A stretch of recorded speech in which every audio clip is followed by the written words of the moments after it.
అందరికీ నమస్కారం అండి. ఈరోజు జానకీమాత ఆలయం మీకు చూపించడానికి ఈ ప్రత్యేక వీడియో చేయడం జరిగింది. జనకపూర్ ఇక్కడ చూడండి, ఇది సిటీ. అది ఈ సిటీలో ఉదయం 9 గంటల ప్రాంతంలో రద్దీగా ఉంది. గంట డిఫరెన్స్ లో నేను తీయటం జరిగింది. కాలేజీకి వెళ్ళే విద్యార్థులు, అలాగే ఇక్కడ ముఖ్యంగా నేను గమనించింది సైకిల్ మీద కూడా బాగా ప్రయాణం చేస్తున్నారు. నేపాల్లో చాలా మంది సైకిల్ వాడుతున్నారు. కాలేజీకి వెళ్ళే వాళ్ళు, స్కూల్కి వెళ్ళే వాళ్ళు, అలాగే ఆఫీసుకి వెళ్ళే వాళ్ళు కూడా మనం గమనించవచ్చు. ఆటోలు కూడా కొన్ని చాలా వెరైటీగా ఉన్నాయి. ఇది ఒక జనకపూర్ లో ఒక ప్రాంతం అండి, ఒక సెంటర్ ఇది. ఈ విధంగా ఈ జనకపూర్ నుంచి జానకీమాత ఆలయం వెళ్ళటానికి ఒక 2-3 కిలోమీటర్ల దూరం ఉండొచ్చు. మనం ఆటోలో వెళ్ళి రావచ్చు, నడిచి కూడా మనం వెళ్ళి రావచ్చు. తప్పనిసరిగా నాకు నేపాల్లో బాగా నచ్చింది జానకీమాత ఆలయం. నేపాల్లోని మిథిలా ప్రాంతంలో జానకపూర్లోని ఒక హిందూ దేవాలయమే ఇది. ఈ ఆలయం హిందూ, కోయిరీ, నేపాలీ నిర్మాణ కళకు ఒక ఉదాహరణగా చెప్తారు. కోయిరీ శిల్పకళకు ఇది ఒక ప్రత్యేక నమూనాగా ఉంటుంది. ఈ ఆలయం ఎత్తు 78 మీటర్లు. ఇది ధనుష జిల్లాలో జానకపూర్ ధామ్ అనే ప్రాంతంలో ఉంది. ఈ ఆలయం 4860 చదరపు అడుగుల విస్తీర్ణంలో నిర్మించబడింది. ఈ మందిరం పూర్తిగా రాతితో, పాలరాయితో చేసిన 3 అంతస్తుల నిర్మాణం.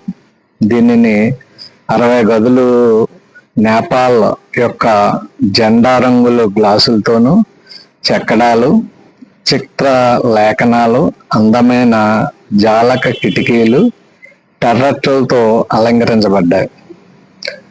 జానకి తండ్రి జనక మహారాజు విదేహ రాజ్యంగా ఈ ప్రాంతంలో రామాయణ కాలంలో చూసినట్లయితే పరిపాలించినట్లు మనకు తెలుస్తుంది. రండి, కాల్సి ఎందుకు, జానకీమాత ఆలయం చూసేద్దాం. ఇది ఒక ఎంట్రన్స్. ఈ ఎంట్రన్స్, ఇది సిటీ. ఈ సిటీ నుంచి మనం ఈ విధంగా లోపలికి ప్రవేశించవచ్చు. 1657లో జానకీమాత అంటే సీత బంగారు విగ్రహం మనకి ఇక్కడ కనిపించింది. ఒక భక్తుడు ఏ విధంగా ప్రార్థన చేస్తున్నాడు జానకీమాతను చూడండి. ఇది సరదాగా తీసాను ఈ వీడియో. ఇతంది ఎంత భక్తి పారవశ్యమో మరి ఇంకేదైనా. ఇది లోపలికి మనం ప్రవేశించే ముఖ్య ద్వారం అండి.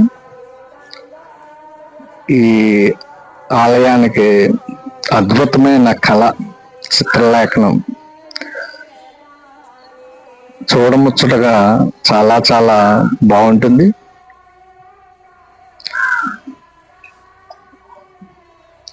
ఈ ఆలయం ప్రవేశానికి 2-3 గేట్లు ఉన్నాయండి మనకి. మేము ఇటు సైడ్ నుంచి ప్రవేశించాం. మీరు చూసేది లక్ష్మణ ఆలయం. నేను భారతదేశంలో ఎక్కడ మరి లక్ష్మణ ఆలయం చూడలేదు, ఇక్కడే చూడటం జరిగింది. ఈ జానకీమాత ఆలయం ఎదురుకుండా కనపడే ప్రధాన ద్వారం చూడండి, ఎంట్రన్స్. ఈ ప్రధాన ద్వారం నుంచే లోపలికి మనం ప్రవేశించాలి. లోపలికి ప్రవేశించాక అమ్మవారిని వీడియో తీయటానికి అయితే లేదు. నేను చాలా రిస్క్ తీసి దెబ్బలు తిని ఆ వీడియో తీయడం జరిగింది.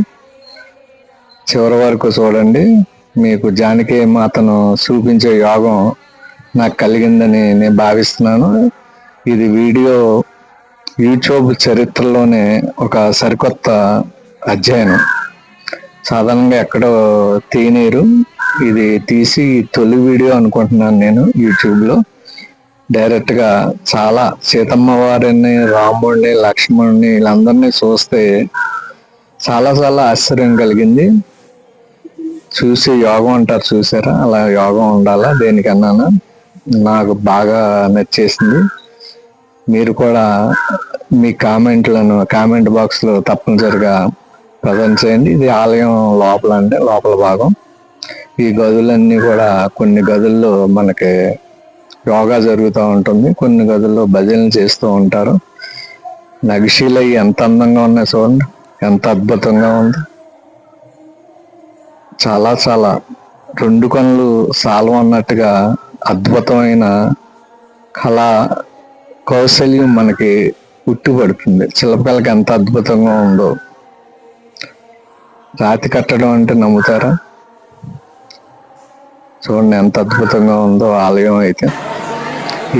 ఇవే సీతమ్మ మొత్తం విగ్రహాలు డైరెక్ట్ గా తీయటం జరిగింది.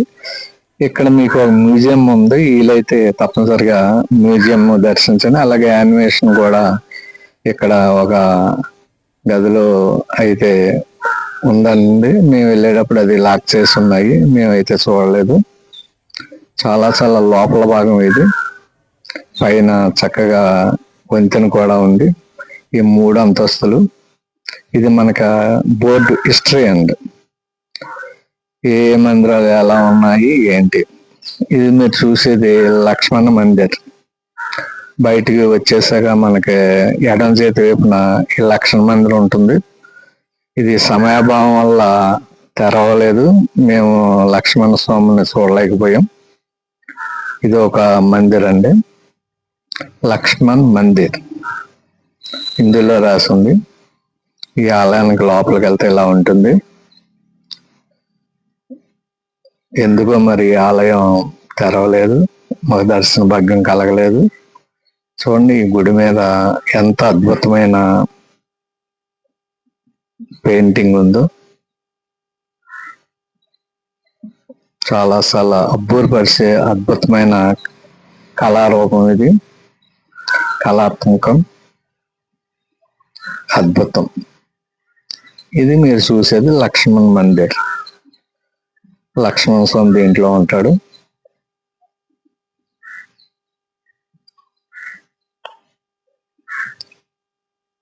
ఆలయం తెచ్చుకోలేదు.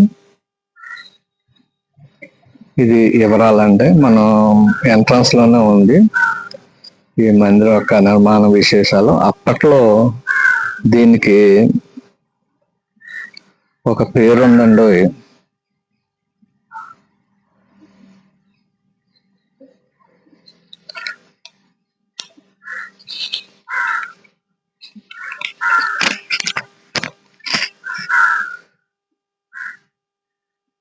నౌలక్ మందిర్ అంటే 9 లక్షలు. 1910లో టికంగర్ రాణి గిరీష్ బాను ఈ ఆలయాన్ని నిర్మించారంటారు. అప్పట్లో 9 లక్షలు అయిందంట. భూకంపం వచ్చి పడిపోవటం, మళ్ళీ పునర్నిర్మాణం జరగటం కూడా జరిగింది. ఇది మనకి రామ మందిర్ వెళ్ళటానికి ప్రవేశ ద్వారం అండి. ఇక్కడ సమీపంలోనే మీకు జానకి మాత ఆలయం పక్కనే వివాహ మండపం మందిర్ కూడా ఉంది. అక్కడే వివాహం జరిగిందని అంటారు. అది ఎడమ చేతి వైపున ఉంది, మేము వెళ్ళలేకపోయాం. ఇది శివధనుసు, శివుడు ఎక్కుపెట్టిన ఇల్లును నమూనాగా ఒక గడియార స్తంభం లాంటిది ఈ పట్టణంలో నిర్మించడం జరిగింది. ఇలా మనం లోపలికి, రామ మందిరం లోపలికి వెళ్తే రాముల వారిని మనం దర్శించుకోవచ్చు. అలాగే ఒక దేవి ఆలయం కూడా ఉంది. లోపలికి వెళ్తే అన్ని శివాలయాలండి, శివుడి యొక్క ప్రతిరూపాలు చాలా ఉన్నాయి. చూడండి, శ్రీరామ మందిర్. ఇలా వెళ్తే మనకు ఇక్కడ కూడా 2-3 ప్రవేశ ద్వారాలు ఉన్నాయి. ఇటు నుంచి అన్నా మనం వెళ్ళొచ్చు. నిత్యం కళ్ళకల్లాడుతూ ఉంటుంది. ఈ జనకపురిలో చూడండి, ఇది మనకి ధనస్సు, శివుడు ఎక్కుపెట్టిన, శ్రీరాముడు ఎక్కుపెట్టిన ధనస్సు, శివధనస్సు. ఇక్కడ మనకి కోనేరు ఒకటి ఉంది. ఈ కోనేరు చాలా పవిత్రమైనది, స్థానాలు ఆశ్రయించేవారు. దీని చరిత్ర అయితే చాలా ఉంది కోనేరుకండి. ఇప్పుడు ప్రస్తుతం అయితే అంతగా ఎవరు స్నానాలు చేయట్లేదు, మురికి కూపంగా ఉంది. ఇక ఒకప్పుడు సీతాదేవి స్థానం ఆశ్రయించిన కొలనుగా చెప్తూ ఉంటారు. అది వాస్తవం కాదో తెలియదు. మీకు ఎవరికన్నా తెలిస్తే కామెంట్ చేయండి.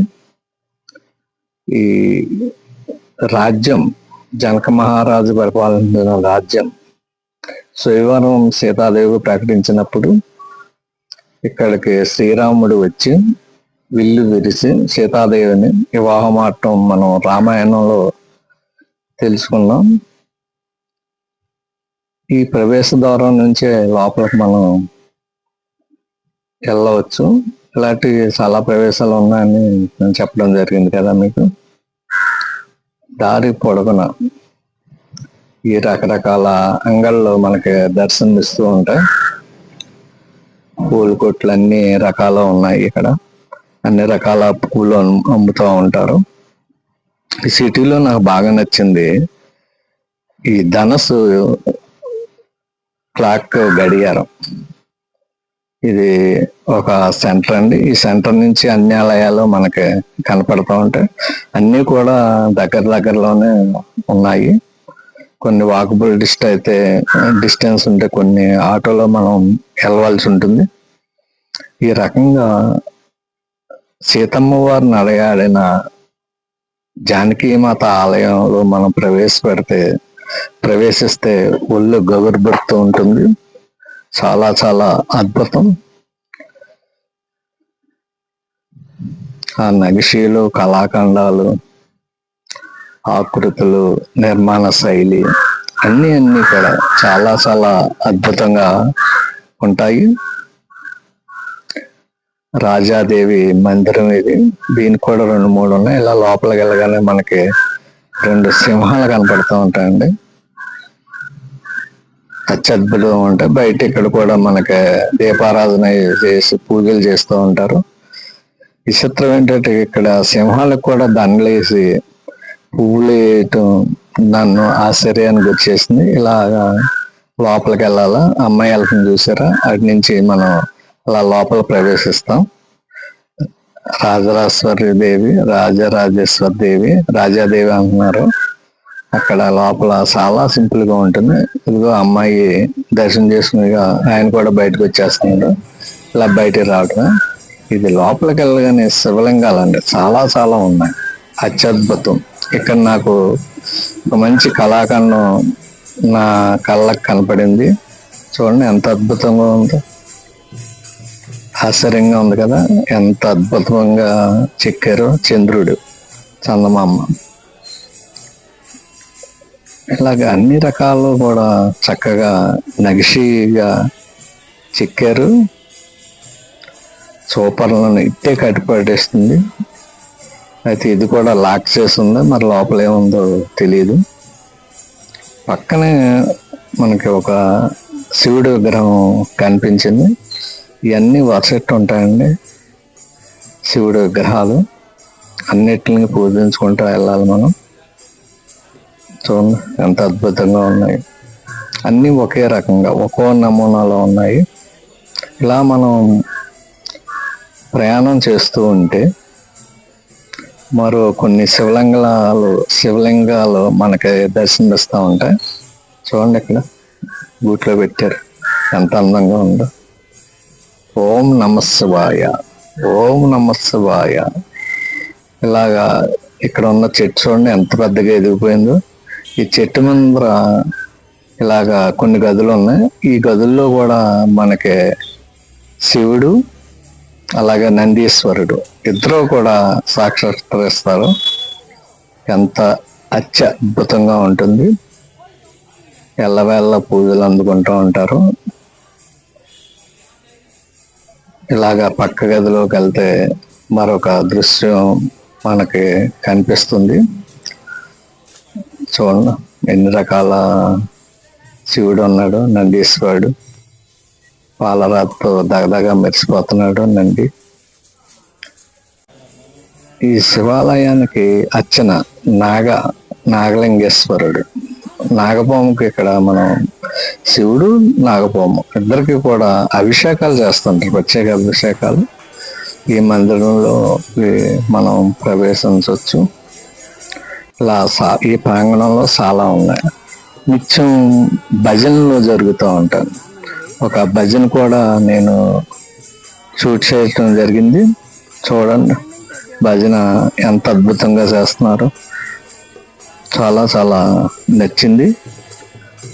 మనం చూడవలసిన ఆలయాలు జానకి మాత ఆలయం తప్పనిసరిగా చూడాలి. ఈ భజన చూడండి. మీకు నచ్చితే షేర్ చేయండి, లైక్ చేయండి, సబ్స్క్రైబ్ చేసుకోవటం మర్చిపోద్దు ప్లీజ్. ఇలాంటి మంచి వీడియోలన్నీ మీకు